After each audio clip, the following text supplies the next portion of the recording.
Hey, I for $265 gallons of water yesterday. We don't pick and choose when it comes to you. I tell you right now. You don't cuss. I'm just telling my people. It all started with a video that went viral.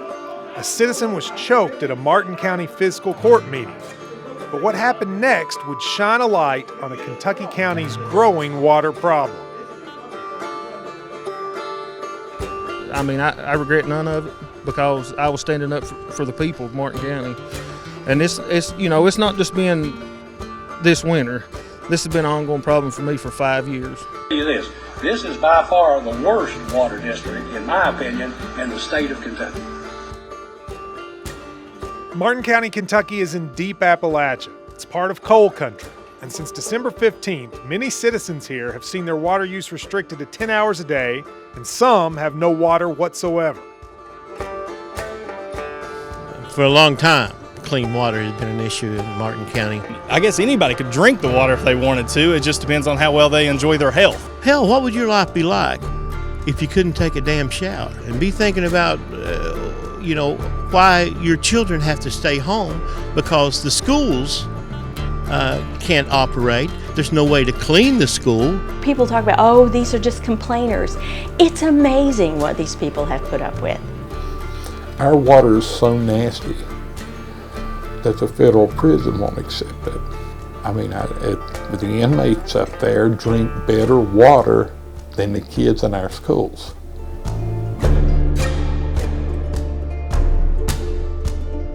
Citizens here believe this is far from a new development.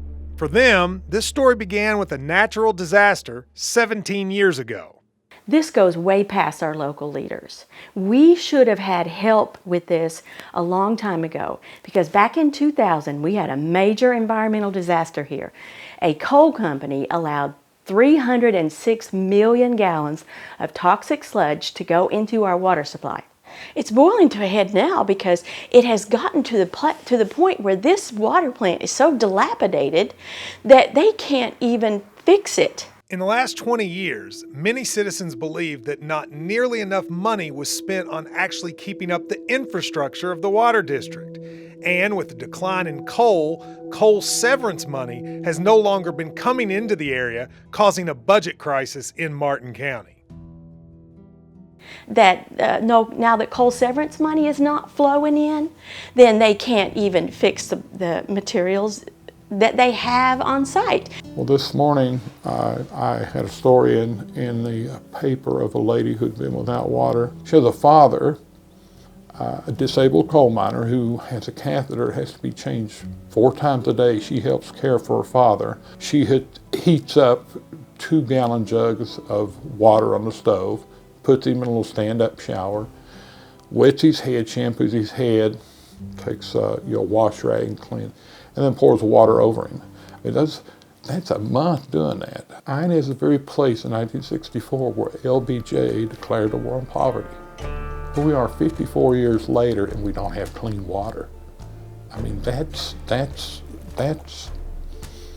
just inconceivable.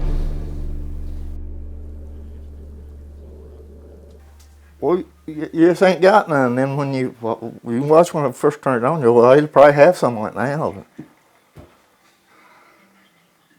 It will give it time. You might get then it might start running for just a little bit. What do you do like when you have to take a shower or I right down filthy. I take take some of these jugs there and try to wash my head and stuff in the wash bowl in there and wash off the best I can with. Does it make you mad? Yeah, sometimes I don't even. I mean, I give up on them. I don't like to cuss or nothing, but Throughout eastern Kentucky, you have these water systems that just go out into the mountains, up and over mountain, and in very difficult terrain, and are hard to maintain, and often weren't done very well in the first place. And then sort of add to that, since that time, in many areas, drinking water has just not been maintained as a priority. regardless of, if someone drops in with all the funding to build a new system tomorrow, the people do not trust the leaders in this county. While in Martin County, we reached out to various public officials, including the County Judge Executive's office and the Water District. They either denied our request or were unavailable for comment. But we did, however, encounter one water administrator. Well, good, Mayor Jones, but I'm not supposed to talk to you guys. What, will you talk to us? No, can't. I'm serious. But I mean, you're a public official. I'm no official.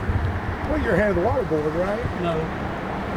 You're not head of the water board? No, I'm a paper pusher. But you are head of the water board. No, I'm not. You're not on the board? No. Okay. Well, what's your name? I'm sorry, maybe we had the wrong person. You did. What's your name? John Mills. The man we encountered was not John Mills, as he said.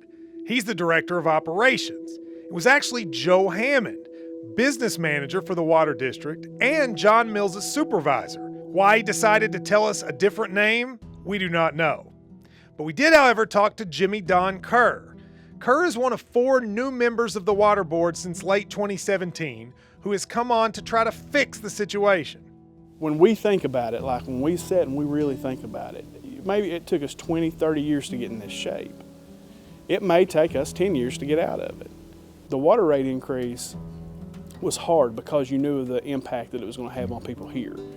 I mean, we're like the 56th fourth county in the United States. That financial impact is hard, but the really hard decisions have not really started yet, in my opinion. I think we're probably getting ready to enter that fray, and hopefully we can see ourselves out. I think we can. Through relief efforts of Kentucky Sports Radio, who raise a substantial amount of money with a broadcast there, God's Pantry, and Feeding America, water has begun making its way to Martin County as part of donations. But the situation is far from over, and more is needed. In the meantime, both Kerr and Ball agree on the fact that administrators and citizens have to band together to demand change. We need those people on the other side that are protesting, going to Frankfort, asking those questions to shine a spotlight, because it's going to ultimately help us. What we've got to try to do on our side of the table, as far as going after grant money, going after funding, going after all those things, if they apply enough pressure, maybe we can get some of that maybe we wouldn't have. Do I see change coming? The change can only come if we make enough noise. And I believe that we are, but I just hope it's sustained.